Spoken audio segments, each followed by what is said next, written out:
আলহামদুলিল্লাহ আপনাদের প্রাণপ্রিয় প্রতিষ্ঠান মাদ্রাসাতুল হেরা টাঙ্গাইলের কিতাব বিভাগ সম্পর্কে অনেকেই জিজ্ঞাসা করেছেন, জানতে চেয়েছেন। এই জন্য আমি সকলকে অবগত করছি যে আমাদের এখানে কিতাব বিভাগ দুই ধারায় পরিচিত হয়ে আসছে। একটা হলো মাদারিন নেসাব আল্লামা আবু তাহের মেজবা মুদ্দাতুল্লাহ আলিয়ার প্রবর্তিত মাদ্রাসাতুল মদিনার সাবেক শিক্ষক দ্বারা পরিচিত হয়ে আসছে। গত বছর 80 জন ছাত্র ছিলেন, দুই পরীক্ষে দুই গ্রুপে মোট 2জন করে শিক্ষক, মোট 4 জন শিক্ষক, রাত দিন 24 ঘন্টা সার্বক্ষণিক তদারকি পাহারাদের নিগরানির মাধ্যমে ছাত্রদেরকে স্বল্প সময়ে হরকতবিহীন আরবি পড়া, তর্জমা করা, কথোপকথন, বাংলা থেকে আরবি, আরবি থেকে বাংলা লেখাপড়ার যোগ্যতা।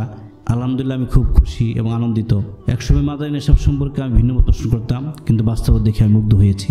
সাথে আরেকটা বিষয় খুশি হবেন যে মাদারিন নেসাবের সাথে আমরা সমান তালে সমপর্যায়ে মেহনত চলতেছে জেনারেল শিক্ষাকে নিয়ে, যাতে করে আপনার সন্তান জেনারেল সেকশনে যেন ভালো করতে পারে, এসএসসি পরীক্ষা ভালো রেজাল্ট করতে পারে। সেজন্য আমরা এক ঝাঁক তরুণ জেনারেল শিক্ষক, বাংলার জন্য বাংলা শিক্ষক, ইংলিশের জন্য ইংলিশ শিক্ষক, গণিতের জন্য গণিত শিক্ষক, বিজ্ঞানের শিক্ষক, আমরা ভিন্ন ভিন্ন পৃথক পৃথক শিক্ষক নিয়ে আলাদা মেহনত, যাতে করে উভয় সাইটে কিতাব বিভাগের সাথে জেনারেল বিভাগ দুটো সাইটে যেন ভালো করতে পারে। সেজন্য আমরা আন্তরিক মেহনত এবং প্রচেষ্টা পরিচিত হয়ে আসছে এবং তার সফলতা আমরা 1 বছরে ইনশাল্লাহ আমরা পাচ্ছি। সাথে আরেকটা ধারা পরিচিত হয়ে আসছে যে কদিব নেসাব, যেটা আমাদের আকাবের রেখে যাওয়া আমানত। যে নেসাবে পড়ে হাজার হাজার আলমের জন্ম নিজে দেশে, ওলামায়ে দেওবন্দের যে নেসাবটা, এই নেসাবকে ফলো করে ঠিক রেখে মাদারিন নেসাবের সাথে সমন্বয় করে দুটাকে, মাদারিন নেসাব সাথে কদিব নেসাব দুইটার সমন্বয় করলে যে দুর্বলতা ছিল, যে কদিব নেসাব পড়লে আরবি বলা করার একটা দুর্বলতা ছিল, মাদারিন নেসাব পড়ার দ্বারা আরবি বলা করা অভ্যাস তৈরি হয়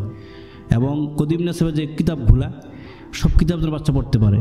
সেজন্য কদিব নেসাবকেও আমরা রেখেছি, যাতে করে আমাদের আকাবের রেখে দেওয়া আমানত কদিব নেসাবের যেই মেহনত দ্বারা সারা বাংলাদেশ, সারা পৃথিবীতে আলেম জন্ম নিচ্ছে, সেই নেসাবকে আমরা আধুনিক রূপে দাঁড় করিয়ে আরও অসম্পূর্ণকে পূর্ণতা এনে এবং যোগ চাহিদা মানুষ যা চাচ্ছে, যেমন চাচ্ছে, এবং ছাত্রদেরকে মনোযোগী করার জন্যে, উৎসাহিত করার জন্যে যেভাবে মেহনত করা দরকার ঠিক তেমন মেহনত চলতেছে। এক ঝাঁক ওলামায়ে কেরাম যারা নিরলস পরিশ্রম করতেছে। আলহামদুলিল্লাহ গত 1 বছরে আমাদের কদিব নেসাবের 150 মতো ছাত্র যারা খুবই খুশি। সাথে এখানে কদিব নেসাবের সাথেও জেনারেল রেখেছি, জেনারেল শিক্ষাকেও একসাথে অর্জন করতে পারে এসএসসি পর্যন্ত, যেটা বর্তমান ভারত, পাকিস্তান, বাংলাদেশ যারা নবীন আলেম এবং শিক্ষিত শ্রেণীর লোকেরা তাদের চাহিদা, আমরাও অন্যান্য প্রতিষ্ঠানের মতো একমত পোষণ করে মেহনত করতেছি। আলহামদুলিল্লাহ এর রেজাল্ট আমরা পাচ্ছি। আপনিও আপনার সন্তানকে মাদ্রাসাতুল হেরায় ভর্তি করে দেখতে পারেন ইনশাল্লাহ। আমি মনে করি আমাদের চিন্তা চেতনা, আমাদের গবেষণা আপনার উপকারী হবে এবং এই প্রতিষ্ঠানে আমাদের চলমান বিভাগগুলো আছে, ইসলামী স্কুল,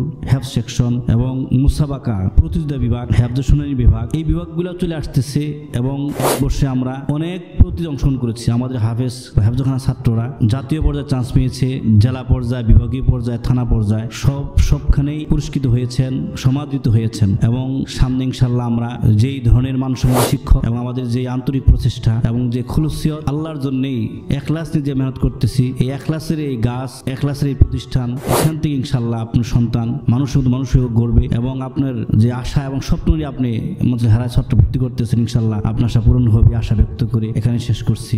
ওমাল বালাগ। আসসালামু আলাইকুম ওয়া রাহমাতুল্লাহি ওয়া বারাকাতুহু।